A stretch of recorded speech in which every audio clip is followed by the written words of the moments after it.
அஸ்ஸலாமு அலைக்கும். ஒரு நிமிஷம், இந்த இடத்துல நான் அஸ்ஸலாமு அலைக்கும் சொல்கிறேன்ல, அதுக்கு அர்த்தம் யாருக்காச்சும் தெரியுமா?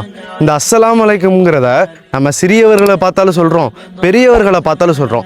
அதற்கான அர்த்தத்தை என்னைக்காச்சும் தெரிஞ்சிருக்கணும் அப்படின்னு என்னைக்காச்சும் யோசிச்சது உண்டா? இந்த அஸ்ஸலாம்ங்கிறது அல்லாஹுடைய 99 பேர்களில் ஒன்று. அஸ்ஸலாமு அலைக்கும் அப்படின்னு சொன்னால் இறைவனின் சாந்தி உங்கள் மீது உண்டாகட்டுமாக. இது எல்லா இடத்துலையுமே சூட் ஆகும். இப்போ ஒரு துக்க வீட்லேயோ ஒரு சந்தோஷமான ஒரு வீட்லேயோ இதை போய் சொல்ல முடியும். இப்போ இந்த ஒரு துக்க வீட்டில் குட் மார்னிங்கை போயிட்டு சொல்ல முடியுமா? அது அவங்களுக்கு பேட் மார்னிங்காக இருக்கும். அப்போ போயிட்டு நம்ம குட் மார்னிங் சொல்ல முடியாது. ஆனால் இந்த அஸ்ஸலாமு அலைக்கத்தை போய் சொல்லலாம். அவங்களுக்கு இதன் மூலமாக அவங்க மனசுக்கு நிம்மதி அளிக்கும். இந்த உலகத்திலே நம்பர் 1 பணக்காரவர் தான் எலான் மஸ்க்.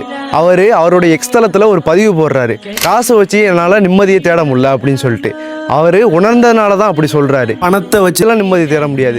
நம்மளுடைய இறைவனை நம்ம நினைவு கூறும் விதமாக தான் அந்த நிம்மதியை தேட முடியும். மேலும் முகமது நபி ஸல்லல்லாஹு அலைஹி வஸல்லம் சொன்னாங்க, இஸ்லாத்திலே சிறந்த பண்பு என்ன தெரியுமா? அறிந்தவர்களுக்கும் அறியாதவர்களுக்கும் சலாம் சொல்லுவதுன்னு சொல்லியிருக்காங்க. இந்த சலாம் சகோதரத்துவத்தை ஏற்படுத்துது. இப்போ எனக்கு முன்னாடி ஒரு ஆள் நிற்கிறாங்க, எனக்கு தெரியாத ஒரு ஆள், அவங்க முஸ்லீம்னு எனக்கு தெரிஞ்சிருச்சு. நான் போயிட்டு தைரியமாக சலாம் சொல்லுவேன், அஸ்ஸலாமு அலைக்கும் சொல்லுவேன். அப்போ அந்த இடத்துல சகோதரத்துவம் ஏற்படுது.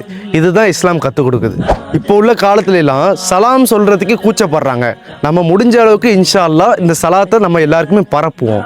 உங்களுக்கு இஸ்லாத்தை பற்றி தெரியணும், இல்லை குர்ஆனை படிக்க ஆசையாக இருக்குன்னா ஸ்க்ரீனில் தெரியிற நம்பருக்கு கான்டாக்ட் பண்ணுங்கள். முஸ்லீம் அல்லாத சகோதரர்களுக்கு மட்டும் குர்ஆன் இலவசமாக வழங்கப்படும்.